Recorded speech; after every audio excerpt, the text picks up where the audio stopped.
विद्विषावहै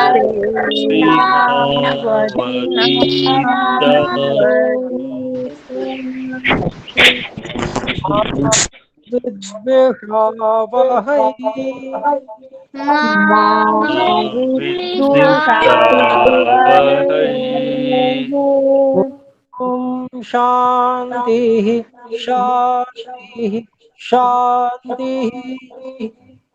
ओम शांति शांति शांति।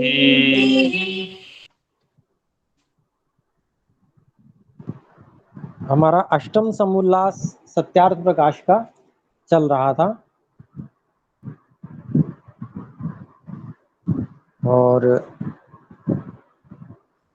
इस अष्टम समुल्लास में एक श्लोक नासतो विद्यते भावो ना भावो विद्यते सतः, ये भगवत गीता का जो श्लोक था, ये वाला मैं समझता हूँ चल रहा होगा। हम में से जिनको ध्यान हो प्रकरण वो कृपया बताएं। ओम जी गुरु जी, यही चल रहा था। इसमें जो अंतिम पैराग्राफ है, इसके बिना नाना प्रकार के रत्न धातु से जड़ित भूमि, यहाँ से बचा हुआ है अभी। जी जी ठीक है, धन्यवाद। धन्यवाद। तो यहाँ पर जो लोग ईश्वर का खंडन करते हैं या ऐसा कहते हैं कि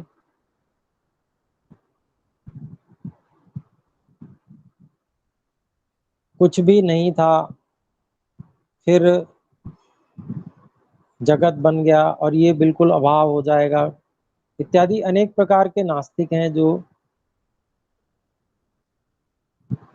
अलग अलग तरीके की बातें करते हैं। तो उन सब का यहाँ पर गीता के श्लोक के माध्यम से यहाँ खंडन किया गया कि कोई भी जो वस्तु कभी है ही नहीं, किसी भी रूप में नहीं है, उसका भाव कभी नहीं हो सकता, और जो वास्तव में है उसका सर्वथा अभाव कभी नहीं हो सकता, कारण रूप में तो वो आ सकती है।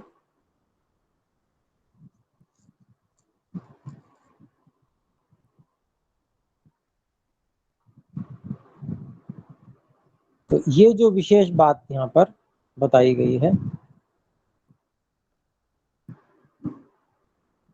और इसका जो अंतिम जो हमने पढ़ा था उसको एक बार फिर से देखते हैं। देखो शरीर में किस प्रकार की ज्ञान पूर्वक सृष्टि रची है, ईश्वर ने किस प्रकार की ज्ञान पूर्वक सृष्टि रची है कि जिसको विद्वान लोग देखकर आश्चर्य मानते हैं।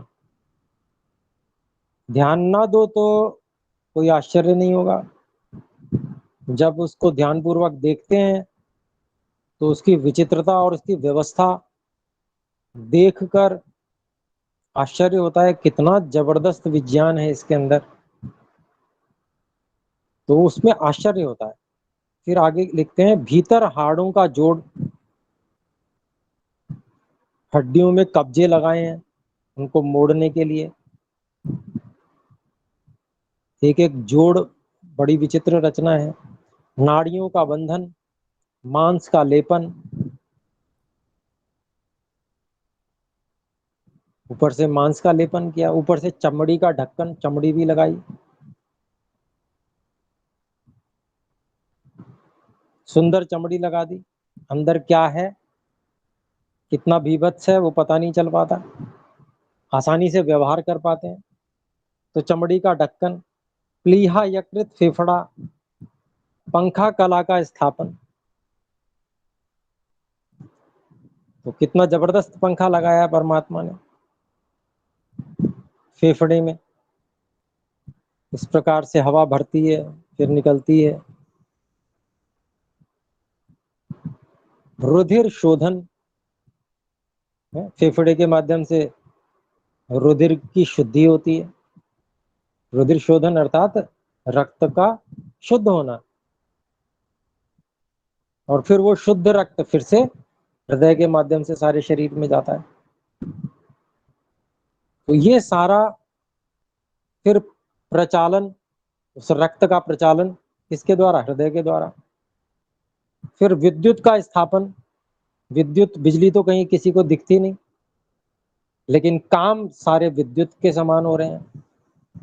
जैसे बिजली कौंधती है, उसी तरह से हम इधर विचार करते हैं और इधर हाथ से काम कर लेते हैं। जैसे बिजली कार्य करती है, ठीक वैसे ही बिजली के समान सारे कार्य हो रहे हैं। तो विद्युत का स्थापन। जीव का संयोजन। जीव जो असंग है, किसी चीज से घुल मिल नहीं सकता,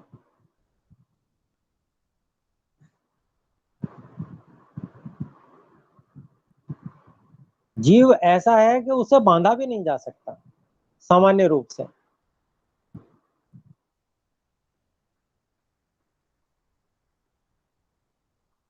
तो शरीर आदि के माध्यम से जीव का संयोजन भी किया है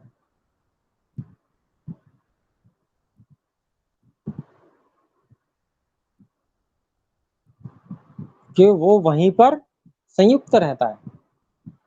जीव का संयोजन। शिरोरूप मूल रचन। सिर रूपी जड़। जैसे वृक्ष की जड़ जो होती है वो भूमि के अंदर होती है, पर मनुष्य की जड़ जो है वो सिर है, वो आकाश में है। मूल यही है। तो शिरोरूपी मूल रचन। लोम नख आदि का स्थापन। प्रत्येक रोम छिद्र, छिद्र के ऊपर एक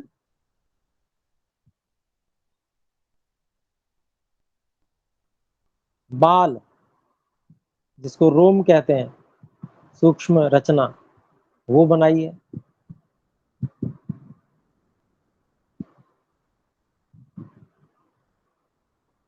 और नाखून आदि बनाए हैं, कैसे बढ़ते हैं और फिर उनको हम काट भी देते हैं। वो आधे जीवित, अर्थात जीव को अनुभव में आने वाले, और आधे न आने वाले अनुभव में, ऐसे होते हैं। कैसी विचित्रता से इसका स्थापन किया है। फिर आंख की अति सूक्ष्म शिरा का तारवत ग्रंथन। कितनी शिराएं हैं, जब ध्यान से देखते हैं आंख के अंदर तो ऐसे कितनी रचना दिखती है, सूक्ष्म जो नस नाड़ियां वहां पर हमको दिखती हैं आंख के अंदर,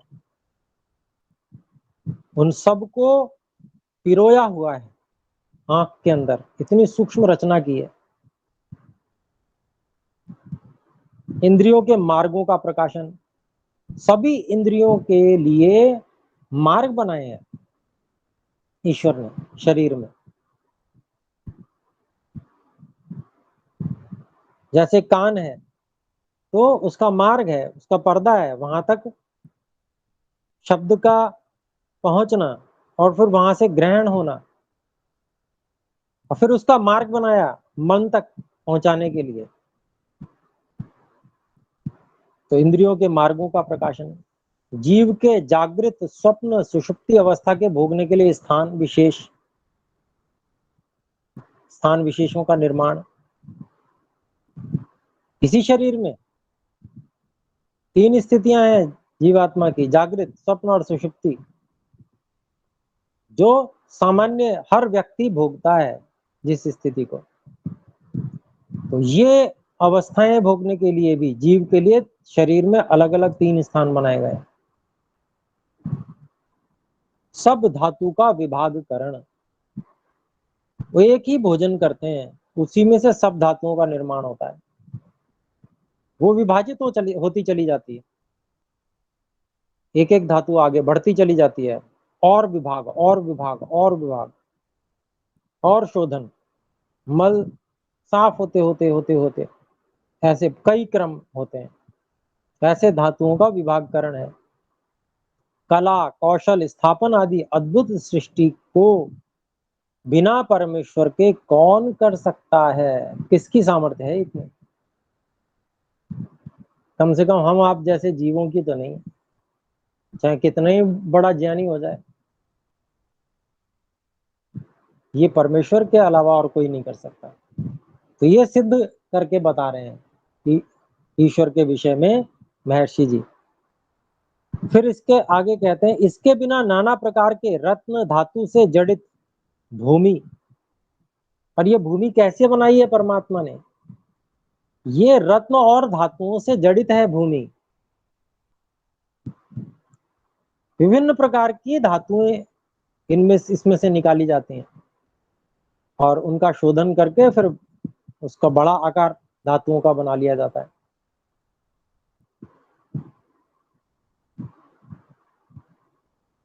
तो रत्न गर्भा है ये धरती, इसमें रत्न छिपे हुए हैं।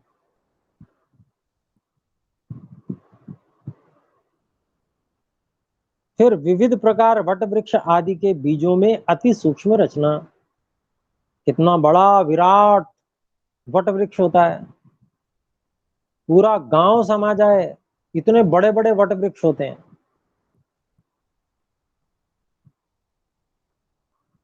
इतने बड़े वट वृक्ष की रचना को एक छोटे से नाखून के बराबर बीज में वो सारी की सारी रचना को उसमें संकलित कर देना, समाहित कर देना, जो कि अति सूक्ष्म रचना है बीजों में। और बीज में संपूर्ण रचना होती है। मूंगी दाल चटनी संपूर्ण रचना। दे देंगे भी। नीतू जी से निवेदन है कृपया म्यूट कर लें। तो संपूर्ण रचना बीज में उपस्थित है और वही फिर बढ़ती जाती है, बढ़ती जाती है, जिसको आजकल के वैज्ञानिक डीएनए वगैरह कहते हैं। पूरी की पूरी रचना है वो बीज के अंदर। फिर आगे असंख्य हरित श्वेत पीत कृष्ण चित्र मध्य रूपों से युक्त पत्र पुष्प फल मूल निर्माण मिष्ट क्षार कटुक कषाय तिक्त अम्ल आदि विविध रस।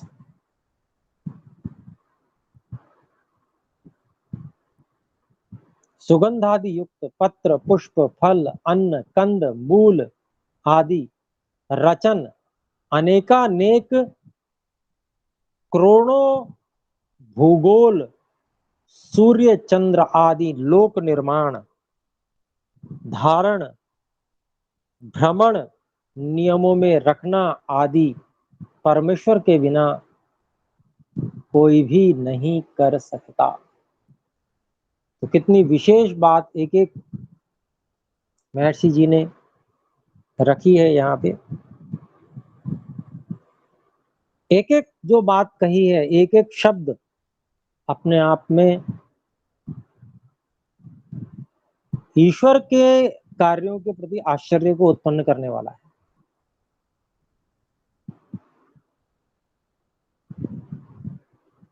शब्द वही हैं, उनका संयोजन ऋषियों ने किया और परमात्मा की जो कारीगरी है सूक्ष्म से लेकर महाविशाल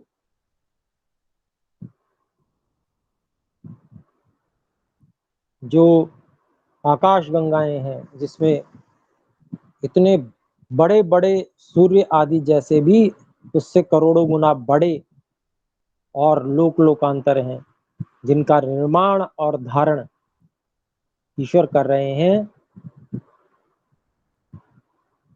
उनका भ्रमण करा रहे हैं, उनको नियमों में संजोए हुए हैं। तो ऐसा काम बिना परमेश्वर के कोई भी नहीं कर सकता। और वो जो परमेश्वर का स्वरूप है, ऐसा सब काम करने के लिए वैसा ही स्वरूप होना बड़ा जरूरी है, अनिवार्य है। दो हाथ दो पांव वाला कोई भी व्यक्ति ऐसे महान कार्यों को नहीं कर सकता, संभव नहीं उसके लिए, कितना ही जोर लगा ले कोई। ये जो महान कार्य पूरे ब्रह्मांड में हो रहे हैं, धारण हो रहा है, भ्रमण हो रहा है, नियमन हो रहा है, और प्रतिक्षण उनको धारण किए हुए रहना, नियमों में सदा रखना, ये सब जो सर्वव्यापक अनंत शक्तिमान परमात्मा,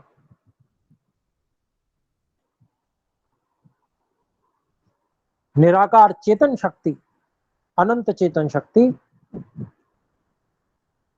यही परमात्मा इसको कर सकते हैं और कोई भी नहीं कर सकता।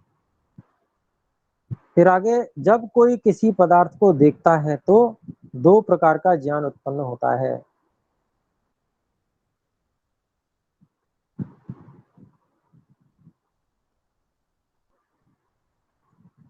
एक जैसा वह पदार्थ है और दूसरा उनमें रचना देखकर बनाने वाले का ज्ञान है। जैसे किसी पुरुष ने सुंदर आभूषण जंगल में पाया, देखा तो विदित हुआ कि यह सुवर्ण का है और किसी बुद्धिमान कारीगर ने बनाया है। इसी प्रकार यह नाना प्रकार सृष्टि में विविध रचना बनाने वाले परमेश्वर को सिद्ध करती है।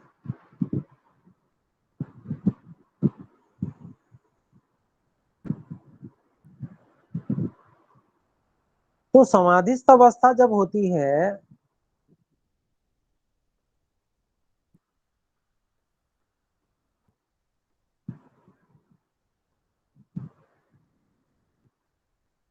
तो समाधिस्थ अवस्था में भी जो सविचार और निर्विचार समाधियां होती हैं, योग दर्शन में जिनका विषय आया है,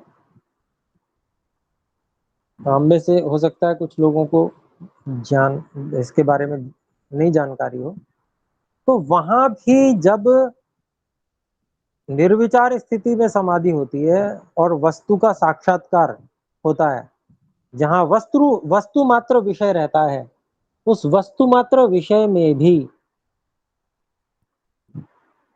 वस्तु के कर्ता का बोध भी रहता है, उसके विज्ञान का बोध होता है, तो उस विज्ञान को बनाने वाले का भी बोध होता है।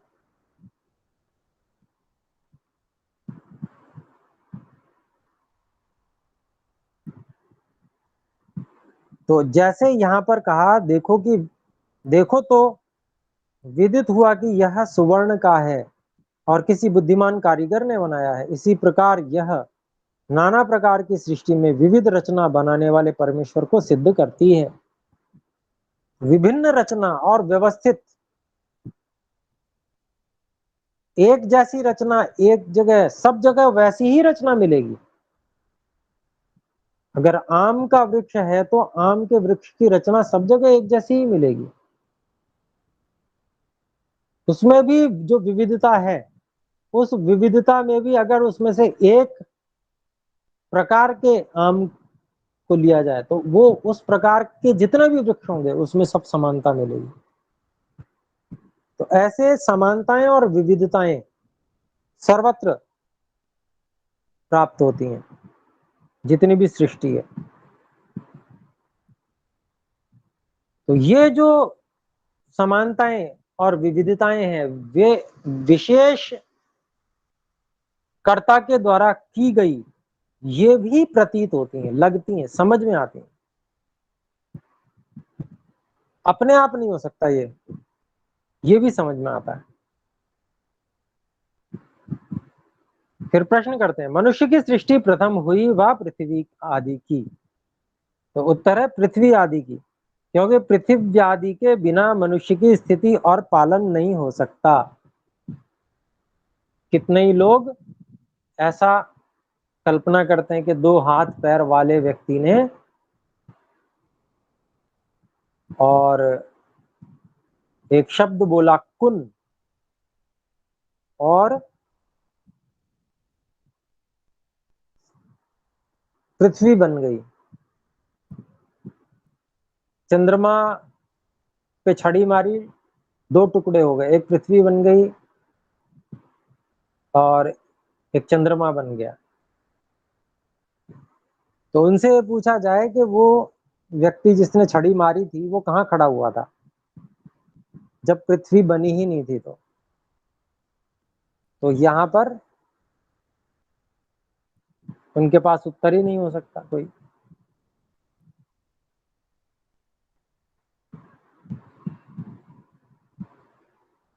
तो इस प्रकार की जो गप तरह की बातें हैं, उन बातों पर विश्वास न करके जो सत्य बातें वेद में ईश्वर ने बताई हुई हैं, उन बातों को जो तर्कपूर्ण ढंग से भी सिद्ध होती हैं, समझ में आती हैं, उनको समझना चाहिए। तो उत्तर है पृथ्वी आदि की प्रथम उत्पत्ति हुई। मनुष्य की सृष्टि प्रथम हुई व पृथ्वी आदि की, तो पृथ्वी आदि की, ये उत्तर है। क्योंकि पृथ्वी आदि के बिना मनुष्य की स्थिति और पालन नहीं हो सकता। आकाश में कहाँ कोई खड़ा हो जाएगा, कैसे हो जाएगा? और उसकी छड़ी कहाँ से आई, छड़ी बनी किस चीज की थी? पता नहीं कितने प्रश्न बन जाएंगे।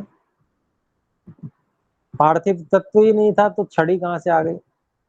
और छड़ी को कहें कि नहीं छड़ी थी और वो कोई उत्तर देते हैं, मान लो वो पृथ्वी आदि तत्वों से बनी हुई नहीं थी, तो जब पृथ्वी पार्थिव तत्वों से नहीं बनी हुई थी तो उसने पृथ्वी जैसे चंद्रमा को तोड़ कैसे दिया? तो ये सब प्रश्न वहां पर स्पष्ट रूप से आते हैं कि ऐसा और ऐसा। जैसे मैंने एक उदाहरण ले लिया है एक पंथ विशेष का, और भी जो पंथ हैं उनमें भी इस प्रकार की असंभव कथाएं भरी हुई हैं।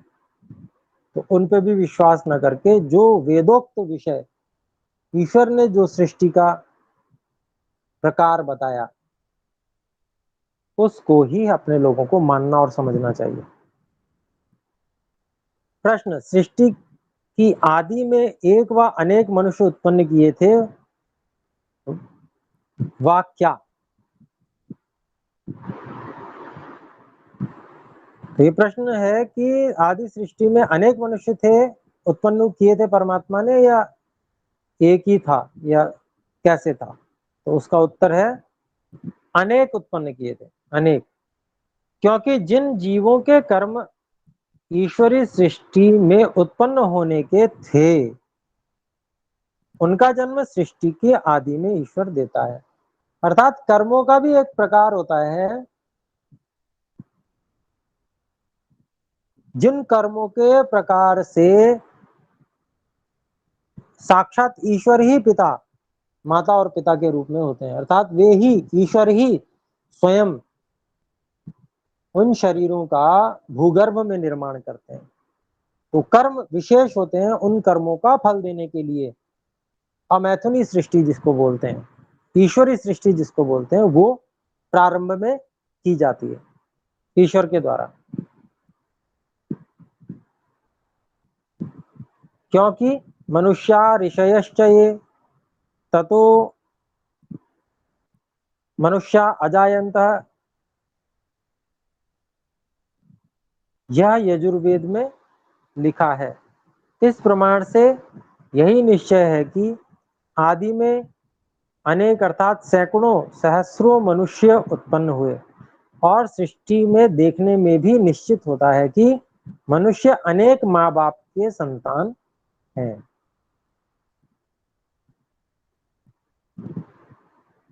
केवल एक बाप से ही या केवल एक माँ से ही संतान हो गई हो, ऐसा कभी भी नहीं होता। अनेक से यानी के दो से उत्पन्न होते हैं, माता और पिता।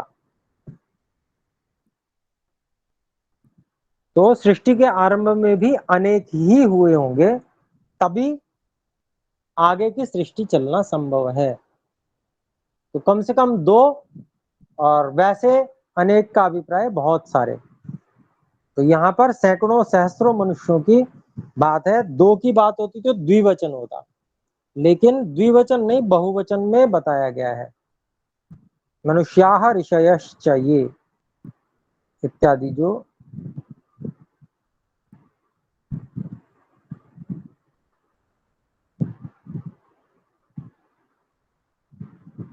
फिर प्रश्न करते हैं, आदि सृष्टि में मनुष्य आदि की बाल्य व युवा व वृद्धावस्था में सृष्टि हुई थी अथवा तीनों में? मतलब आदि सृष्टि में परमात्मा ने जो शरीर दिए मनुष्य आदि के, वो बाल्य अवस्था, युवावस्था और वृद्धावस्था तीनों में बनाए अथवा किसी एक में बनाए? तो उसका उत्तर देते हैं कि एक में ही बनाए, और वो भी युवावस्था में। तो भूगर्भ में तो जो बीज जैसे डाला जाता है बीज, वो वैसा ही बीज था, लेकिन जब वो गर्भ बनकर तैयार हुआ, उसमें जो समय लगा वो पूरा युवावस्था 25 वर्ष के लगभग था। तो युवावस्था में, क्योंकि जो बालक उत्पन्न करता तो उनके पालन के लिए दूसरे मनुष्य आवश्यक होते, तो जो वृद्धावस्था में बना था तो मैथुनी सृष्टि न हो पाती, इसलिए युवावस्था में सृष्टि की है। तो ऐसा उत्तर दिया। फिर प्रश्न करते हैं, कभी सृष्टि का आरंभ है व नहीं?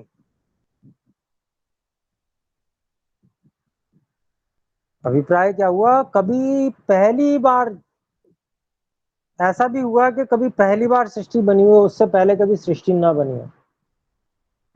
तो उसका उत्तर देते नहीं। जैसे दिन के पूर्व रात और रात के पूर्व दिन तथा दिन के पीछे रात और रात के पीछे दिन बराबर चला आता है, इसी प्रकार सृष्टि के पूर्व प्रलय और प्रलय के पूर्व सृष्टि तथा सृष्टि के पीछे प्रलय और प्रलय के आगे सृष्टि अनादि काल से चक्र चला आता है। इसका आदि व अंत नहीं, किंतु जैसे दिन व रात का आरंभ और अंत देखने में आता है, उसी प्रकार सृष्टि और प्रलय का आदि अंत होता है। क्योंकि जैसे परमात्मा जीव जगत का कारण तीन स्वरूप से अनादि है। तीन चीजें स्वरूप से अनादि है, कौन कौन सी? परमात्मा, जीव और जगत का कारण अर्थात प्रकृति, ये तीनों स्वरूप से अनादि हैं। वैसे जगत की उत्पत्ति, स्थिति और प्रलय प्रवाह से अनादि है। प्रवाह क्या होता है उसको आगे खोल रहे हैं। जैसे नदी का प्रवाह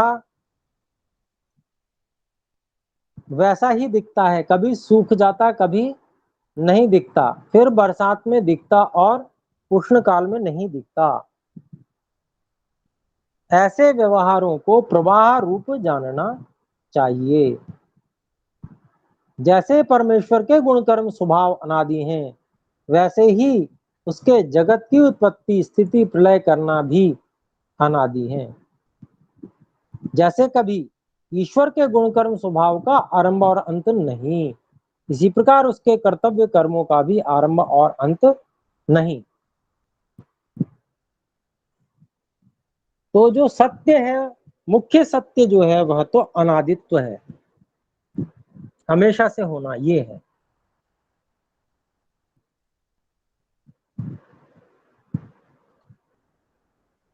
फिर प्रश्न करते हैं, ईश्वर ने किन्हीं जीवों को मनुष्य जन्म, किन्हीं को सिंहादि क्रूर जन्म, किन्हीं को हरिण गाय आदि पशु, किन्हीं को वृक्षादि कृमि कीट पतंग आदि जन्म दिए हैं, इससे परमात्मा में पक्षपात आता है? उत्तर दिया, पक्षपात नहीं आता, क्योंकि उन जीवों के पूर्व सृष्टि में किए हुए कर्मानुसार व्यवस्था करने से जो कर्म के बिना जन्म देता तो पक्षपात आता, जब कर्म के अनुसार फल दिया है तो पक्षपात नहीं आएगा।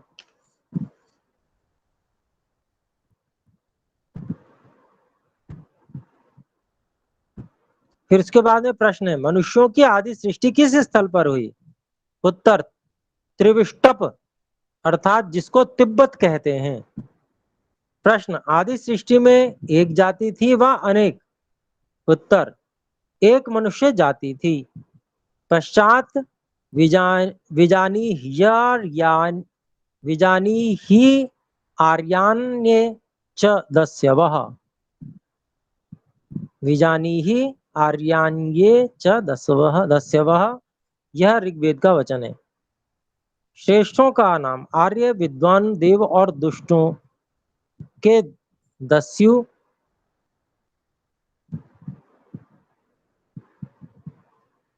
तो 3 नाम बताए। श्रेष्ठों का नाम आर्य है, विद्वानों का देव है और दुष्टों का दस्यु है। अर्थात डाकू मूर्ख नाम होने से आर्य और दस्यु 2 नाम हुए। और फिर आगे ऋग्वेद का वचन है, उत शूद्रे उतार्ये। तो ये बताया गया। आर्यों में पूर्वोक्त प्रकार से ब्राह्मण, क्षत्रिय, वैश्य और शूद्र 4 भेद हुए। द्विज अर्थात विद्वानों का नाम आर्य और मूर्खों का नाम शूद्र और अनार्य अर्थात अनाड़ी नाम हुआ।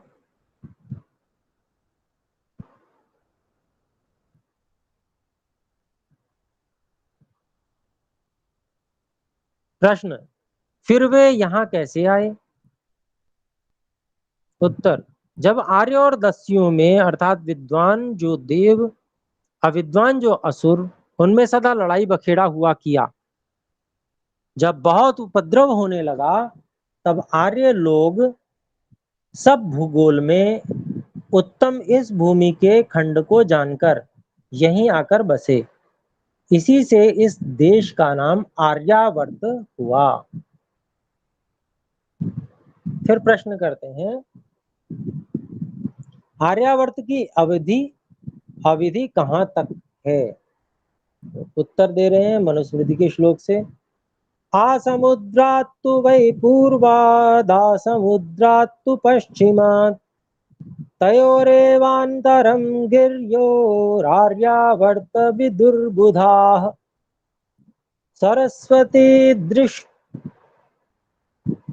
सरस्वती दृशत्योर्देव नद्योर्यदन्तरं, तं देवनिर्मितं देशमार्यावर्तं प्रचक्षते। उत्तर में हिमालय, दक्षिण में विंध्याचल, पूर्व और पश्चिम में समुद्र तथा सरस्वती, पश्चिम में अटक नदी, पूर्व में दृषद्वती जो नेपाल के पूर्व भाग पहाड़ से निकल के बंगाल के आसाम के पूर्व और ब्रह्मा के पश्चिम ओर होकर दक्षिण के समुद्र में मिली है, जिसको ब्रह्मपुत्र कहते हैं। और जो उत्तर के पहाड़ों से निकल के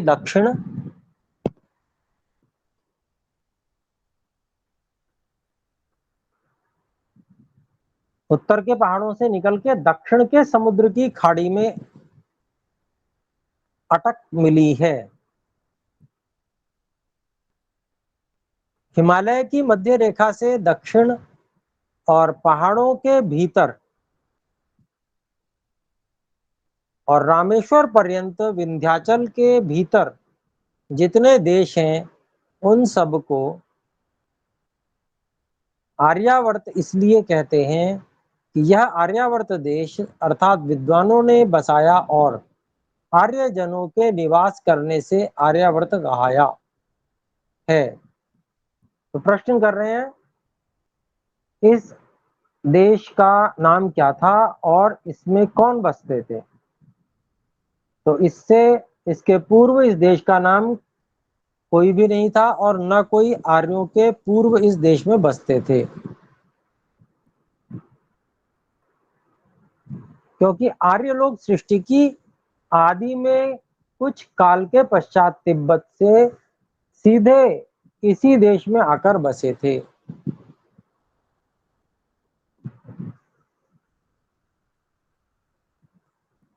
तो आर्य लोग ही बसे, उन्हीं वही तिब्बत में हुए सब, तो वे ही इस निकटतम जो उत्तम देश है उसमें आकर बसे।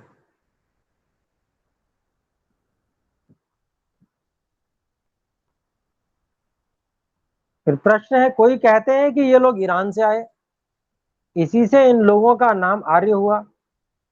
इनके पूर्व यहाँ जंगली लोग बसते थे कि जिनको असुर या और राक्षस कहते थे। आर्य लोग अपने को देवता बतलाते थे और उनका जब संग्राम हुआ उसका नाम देवासुर संग्राम कथाओं में ठहराया। उत्तर, यह बात सर्वथा झूठ है, क्योंकि विजानीह्यार्यान् ये च दस्यवो बहिर् ये च दस्यवो बर्हिष्मते रंधया शा शासनदव्रतान् उत शूद्र उत आर्ये। तो ऋग्वेद के मंत्र का ये जो भाग है उसका अर्थ देख रहे हैं हम।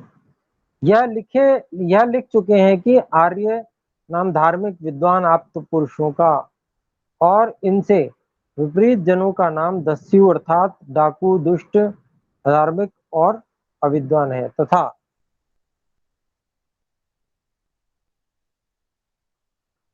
ब्राह्मण, क्षत्रिय, वैश्य, द्विजों का नाम आर्य और शूद्र का नाम अनार्य अर्थात अनाड़ी है।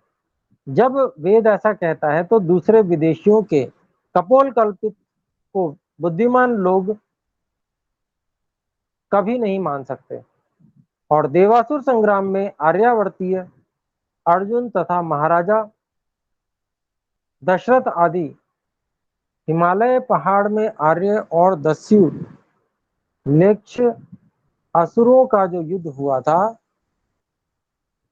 उसमें देव अर्थात आर्यों की रक्षा और असुरों के पराजय करने को सहायक हुए थे।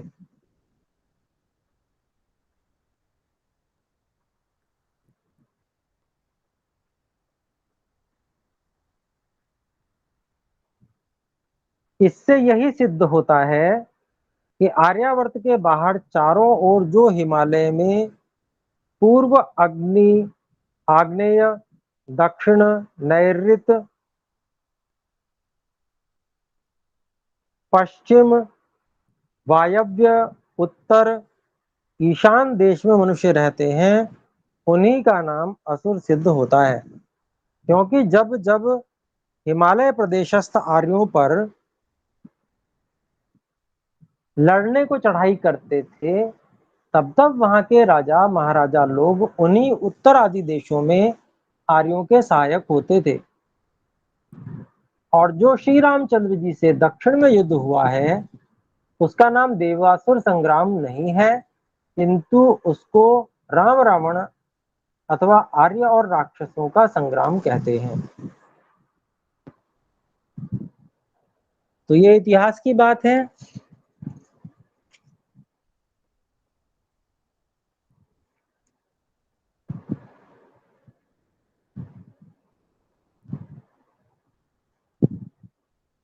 आगे महर्षि जी लिखते हैं, किसी संस्कृत ग्रंथ में व इतिहास में नहीं लिखा कि आर्य लोग ईरान से आए और वहां के जंगलियों को लड़कर जय पाके निकाल के इस देश के राजा हुए। पुनः विदेशियों का लेख माननीय कैसे हो सकता है। और मनुस्मृति का श्लोक का एक पंक्ति दे रहे हैं, आर्यवाचो म्लेच्छावचः सर्वे ते दस्यवः स्मृताः।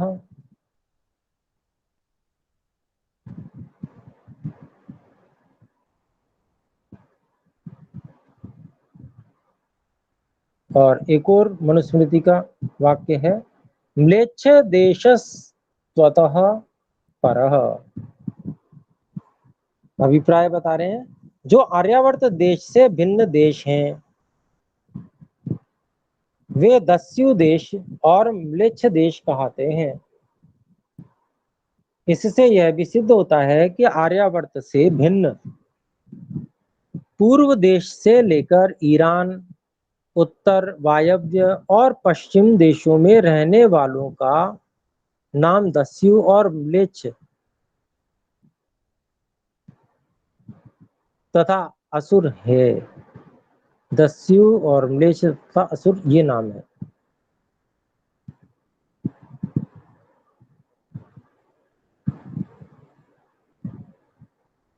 और नैऋत्य, दक्षिण तथा आग्नेय दिशाओं में आर्यावर्त देश से भिन्न रहने वाले मनुष्यों का नाम राक्षस है।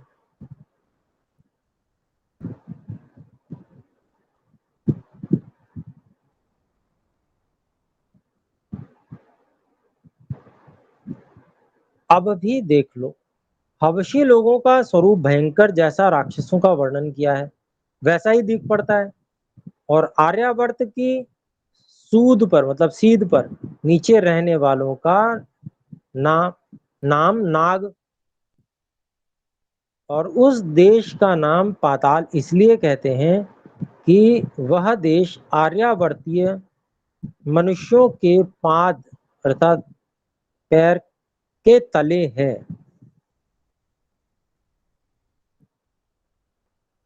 और उनको नागवंशी अर्थात नाग नाम वाले पुरुष के वंश के राजा होते थे।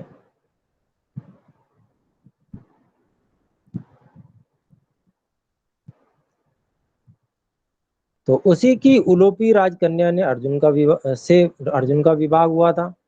अर्थात इक्ष्वाकु से लेकर कौरव पांडव तक सर्व भूगोल में आर्यों का राज्य और वेदों का थोड़ा थोड़ा प्रचार आर्यावर्त से भिन्न देशों में भी रहा।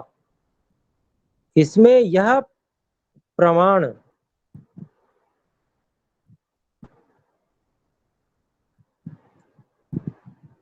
कि ब्रह्मा का पुत्र विराट, विराट का मनु, मनु के मरीचादि 10, इनके स्वयंभव आदि 7 राजा और उनके संतान इक्ष्वाकु आदि राजा जो आर्यावर्त के प्रथम राजा हुए, जिन्होंने यह आर्यावर्त बसाया है।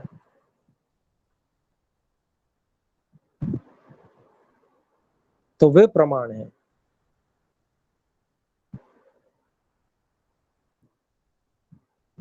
फिर आगे महर्षि जी कहते हैं, ये इतिहास के बारे में काफी कुछ उन्होंने बताया। फिर कहते हैं, जब अभाग्योदय से और आर्यों के आलस्य प्रमाद परस्पर के विरोध से अन्य देशों के राज्य करने की तो कथा ही क्या कहनी, परंतु किंतु आर्यावर्त में भी आर्यों का अखंड स्वतंत्र स्वाधीन निर्भय राज्य इस समय नहीं है। जो कुछ है सो भी विदेशियों के पदाक्रांत हो रहा है।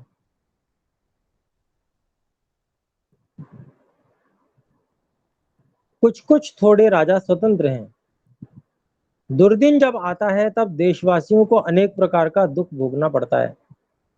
कोई कितना ही करे, परंतु जो स्वदेशी राज्य होता है वह सर्वोत्तम सर्वोपरि उत्तम होता है।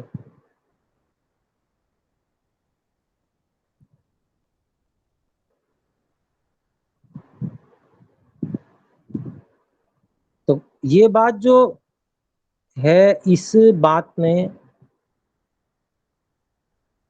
हजारों क्रांतिकारियों को प्रेरित किया।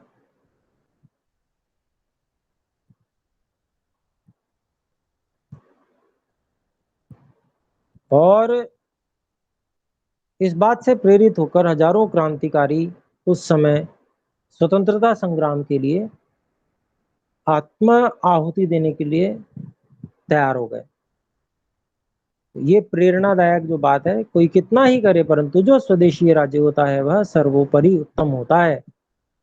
अथवा मत मतांतर से के आग्रह रहित अपने और पराये का पक्षपात शून्य प्रजा पर पिता माता के समान कृपा न्याय और दया के साथ विदेशियों का राज्य भी पूर्ण सुखदायक नहीं है। तो ये जो बात, ये जो पैराग्राफ है, इसमें जो बात कही, ये बात उस समय में जो महर्षि जी के शिष्य थे उनके लिए प्रेरणा बन गई और उन्होंने स्वतंत्रता संग्राम में बढ़ चढ़ कर हिस्सा लिया। 1857 की क्रांति में भी ऐसा बताया जाता है कि महर्षि दयानंद सरस्वती जी ने तब पुस्तक तो नहीं लिखी हुई थी, उस समय बहुत ही युवा अवस्था में थे वे, उन्होंने सक्रिय कार्य किया था अप्रसिद्ध रहते हुए। फिर बाद में जो स्वतंत्रता संग्राम हुआ उसके लिए भी उन्होंने बहुत प्रेरणा करी। फिर आगे कहते हैं, परंतु भिन्न भिन्न भाषा, पृथक पृथक शिक्षा, अलग अलग व्यवहार का विरोध छूटना अति दुष्कर है। तो जो कमी आ रही है, जो परेशानी आ रही थी उस समय, वो यही थी और वो परेशानी आज भी है। स्वतंत्रता मिलने के बाद भी अगर यूं कहें कि स्वतंत्रता अधूरी है तो कोई बड़ी बात नहीं है, क्योंकि भौतिक रूप से, बाहरी रूप से स्वतंत्रता है, पर मानसिक रूप से, मानसिकता ऐसी है कि भारतीयता के स्थान पर पाश्चात्यता के प्रति आकर्षण रूप गुलामी, ये आज भी समाज पर हावी है, हम लोगों के आचरण व्यवहार पे भी हावी है। हम लोग भी कहीं ना कहीं उसमें फंसे हुए हैं, किसी ना किसी मजबूरी के कारण से, राज्य व्यवस्था के कारण से, चाहे कैसे भी कहें, हम कहीं ना कहीं हम भी इस प्रकार से व्यवहार करते हैं जिससे कि जो समस्या तब थी जब महर्षि दयानंद जी ने ये पुस्तक सत्यार्थ प्रकाश लिखी, वैसी समस्याएं बल्कि उससे और अधिक बड़े विकराल रूप में आज देखते हैं। परंतु भिन्न भिन्न भाषा, पृथक पृथक शिक्षा, अलग अलग व्यवहार का विरोध छूटना अति दुष्कर है। तो ये जो है ये अभी भी नहीं छूटा है। पंथ विशेष के लोग जो हैं वो अपने कार्यों को संगठित रूप में करते हैं, उनका उद्देश्य अच्छा नहीं है लेकिन फिर भी वो संगठित है। हम लोगों का विचार, हम लोगों का उद्देश्य, हम लोगों का जीवन पवित्र है, उत्तम है, हमारी जो इच्छाएं हैं वे भी सात्विक हैं, लेकिन फिर भी हम बहुत बंटे हुए हैं। तो ये विरोध छूटना अति दुष्कर है, जो कि महर्षि जी ने लिखा है। लेकिन बिना इसके छूटे परस्पर का पूरा उपकार और अभिप्राय सिद्ध होना कठिन है। ये बात भी अपने लोगों को जान लेनी चाहिए। तो ये बात अभी भी है, ये रोग अभी भी लगा हुआ है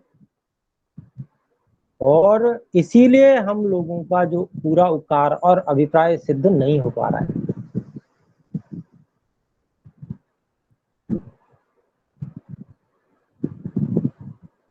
आगे कहते हैं, इसलिए जो कुछ वेद आदि शास्त्रों में व्यवस्था व इतिहास लिखे हैं उसी का मान्य करना भद्र पुरुषों का काम है। तो एक मत कैसे हो सकते हैं? एक मत तो तभी हो सकते हैं जब सब लोग वेद मत के अनुयायी हो जाएं, एक ईश्वर की उपासना करें, एक ईश्वर को ही अपना आराध्य देव माने। अनेक अनेक जो अपने पूर्वजों, महापुरुषों को अलग अलग मानकर ईश्वर के स्थान पर, जो हम में से बहुत सारे लोग ईश्वर को न मानकर अपने पूर्वजों को ही ईश्वर बताकर उनकी जो उपासना करते हैं, इससे हम लोगों में बहुत बिखराव हो रहा है और सभी पूरे संसार को अब वेद मत, एक वेद मत को, ईश्वर की जो आज्ञा सृष्टि के आरंभ से चली आ रही है, उसको स्वीकार करना चाहिए। उसके लिए हमको प्रयास करना चाहिए। कैसे प्रयास करने चाहिए? तो वे सब प्रयास हमें भी करने चाहिए जिस सब प्रयासों के करने से लोग अपने अपने झूठे संप्रदायों पंथों को बढ़ा रहे हैं। वो कुछ ना कुछ तो करके, कोई ना कोई व्यवस्था प्रबंध करके तो वो सब कुछ कर रहे हैं ना। तो जिससे सबका हित हो सके वह तो एकमात्र वेद मार्ग ही है, जिस पर सब लोग एकमत हो सकते हैं। क्योंकि वेद विज्ञान से अलग नहीं है, वेद और विज्ञान एक ही है। सृष्टि में किस प्रकार से सुखपूर्वक रहा जा सकता है वो वेद ही बताते हैं और कोई नहीं।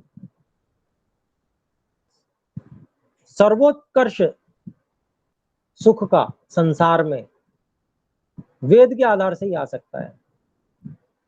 अनेक लोग कहते हैं जी बहुत अच्छा ये विज्ञान है, आजकल प्रगति उन्नति कर रहा है, इससे बड़ा सुख हो रहा है। तो उन लोगों को ये भी जानना चाहिए कि जितने सुख और सुख की सुविधाएं आज का विज्ञान दे रहा है उतनी ही समस्याएं और साथ में खड़ी भी कर रहा है।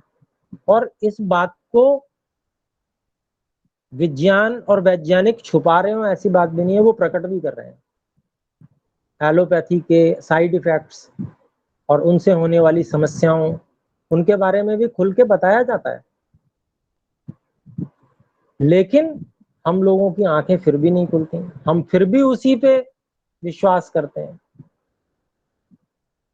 विज्ञान से होने वाली जितनी भी सुविधाएं प्राप्त हो रही हैं उनसे जो साइड इफेक्ट आ रहे हैं, उनके कारण से जो समस्याएं उत्पन्न हो रही हैं, जैसे ओजोन का क्षय होना, ये वैज्ञानिक ही बता रहे हैं। ग्लेशियर्स का पिघलना, ये वैज्ञानिक ही बता रहे हैं। और विज्ञान के प्रयोगों के परिणाम है ये भी बता रहे हैं। फिर भी हम ऐसे, हमने आंखों पे पट्टी बांधी है कि हम तैयार नहीं है उसको खोलने के लिए, हम जागना ही नहीं चाहते। तो ये इसमें फिर किसी का दोष नहीं है, फिर हमारा ही दोष है। तो अपने लोगों को क्या करना चाहिए? वेद मार्ग की ओर बढ़ना चाहिए। शिक्षा पद्धति भी वेद के अनुसार करनी चाहिए। जो हमारी प्राचीन शिक्षा पद्धति वेद की, उसको प्राचीन न कह के सनातन कहना चाहिए। सनातन अर्थात हमेशा, जो हमेशा लेटेस्ट रहता है, जो टेक्नोलॉजी हमेशा के लिए है, वो कभी पुरानी नहीं हो सकती। वो टेक्नोलॉजी जो सभी के कल्याण के लिए, वो वेद में है। इसलिए वेदों के मार्ग को फिर से हम लोगों को अपनाना चाहिए और अपने लोगों को धीरे धीरे ये जो सहारे हैं, जो हानिकारक सुख सुविधाओं के सहारे हैं, इनको धीरे धीरे छोड़ना चाहिए। इनके विकल्पों की खोज होनी चाहिए। जैसे सौर ऊर्जा से एक कुकर का सरकार ने निर्माण किया है, 15,000 रुपए का एक गैस चूल्हा, जिसमें कोई ईंधन खर्च नहीं होता, सौर ऊर्जा से चलता है, घर के अंदर रखा जा सकता है। ऐसा एक वीडियो भी आया और उसमें दिखाया भी गया। सरकार की तरफ से ऐसे चूल्हे का प्रचार भी किया जाएगा। तो वो ऐसा जो चूल्हा है जिससे कोई हानि नहीं है,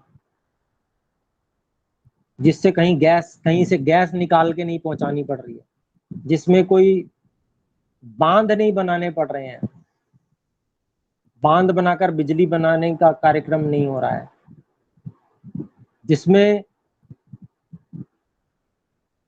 कोई कोयला खोदना नहीं पड़ रहा है असंतुलन होने के लिए, कोई तेल की खाने वहां से तेल निकालने का कार्यक्रम नहीं चल रहा है जो प्रकृति को असंतुलित करता है।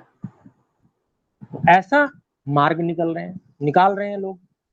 तो अपने लोगों को भी ऐसे ही मार्गों को अपनाना और उसके लिए खोज भी अपने लोगों को करनी चाहिए कि जो हानि रहित हो, हम लोग फ्रिज का प्रयोग करते हैं जो हानिकारक है। तो किसी ने बताया कि मिट्टी का फ्रिज बनाया है, उसमें कोई बिजली की आवश्यकता भी नहीं है, उसको रख दें तो उसमें फल सब्जी आदि कई दिनों तक सुरक्षित रहते हैं। ऐसी चीजों को बढ़ावा देने के लिए हम लोगों का प्रयास होना चाहिए। हम लोग अपने अपने घरों में खोज कर, हमें भले ही कुछ खर्च करके जाना आना पड़े और हम ऐसी चीजों को अपने घर में व्यवस्थित करें। और अपने घरों को भी जो इस प्रकार से सीमेंट से बने हुए हैं, ये हानिकारक है। गर्मी में भयानक गर्म होते हैं और सर्दियों में भयानक ठंडे होते हैं। इस प्रकार के घरों से भी धीरे धीरे निकलने का प्रयास हमें हमारे को होना चाहिए। हम बड़े अपने आप को इस प्रकार का गौरवान्वित अनुभव करते हैं कि हमारी ऐसी कोठी, ऐसा बिल्डिंग और वो सीमेंट से बना हुआ। तो इसमें गौरवान्वित अनुभव करने जैसा, फ्लैटों में रहना, इसको गौरवान्वित अनुभव करने जैसा नहीं होना चाहिए, क्योंकि ये सब हमारे विनाश के लिए। इससे इन वातावरण में रहकर हम आध्यात्मिक उन्नति भी नहीं कर सकते कभी, क्योंकि शरीर हमारा उसी स्तर का नष्ट भी होता जाएगा। और जब शरीर नष्ट होता जाएगा तो हम उस पिंजड़े में से निकलने में कभी सक्षम नहीं हो सकते।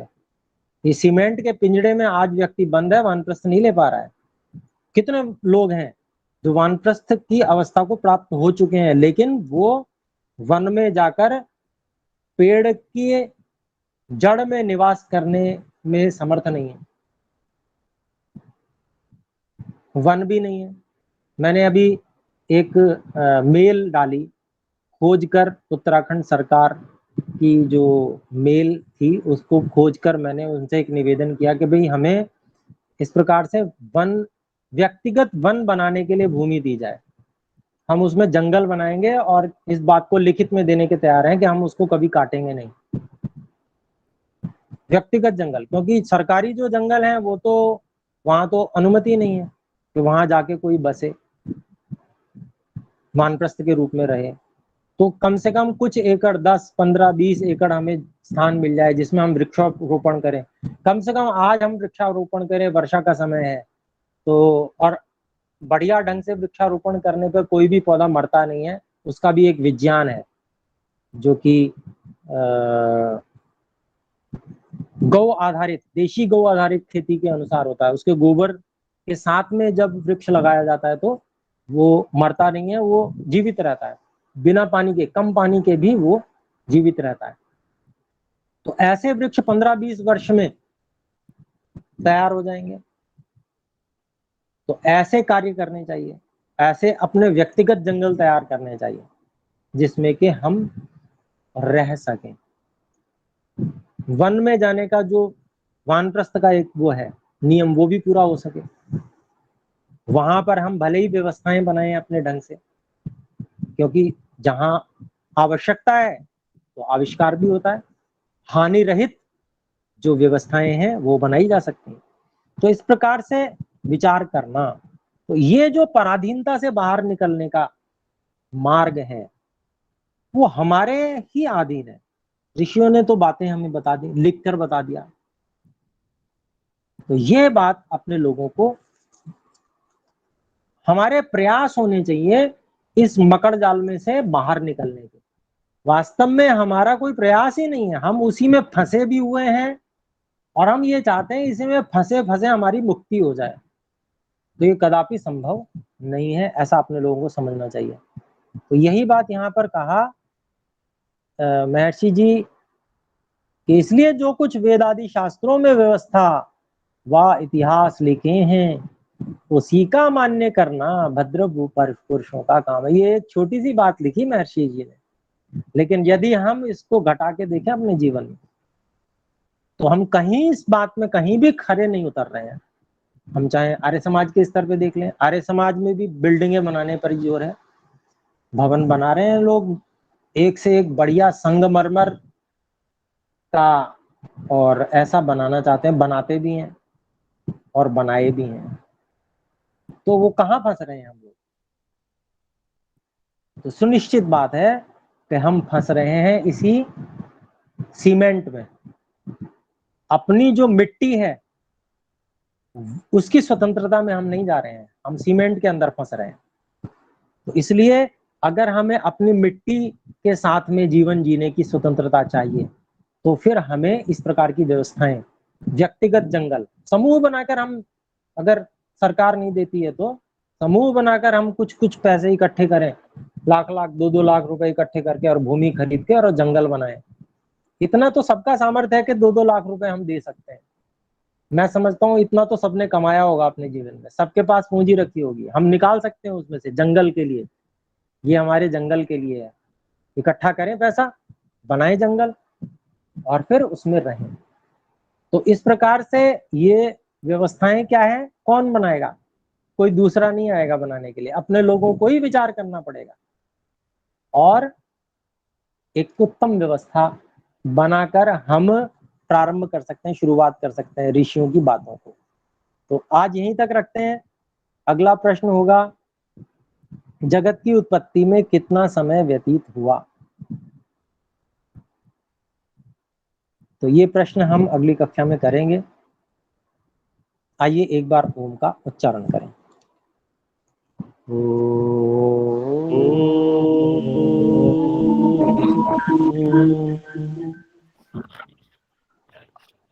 सभी को सादर नमस्ते। नमस्ते गुरुजी। नमस्ते आचार्य जी।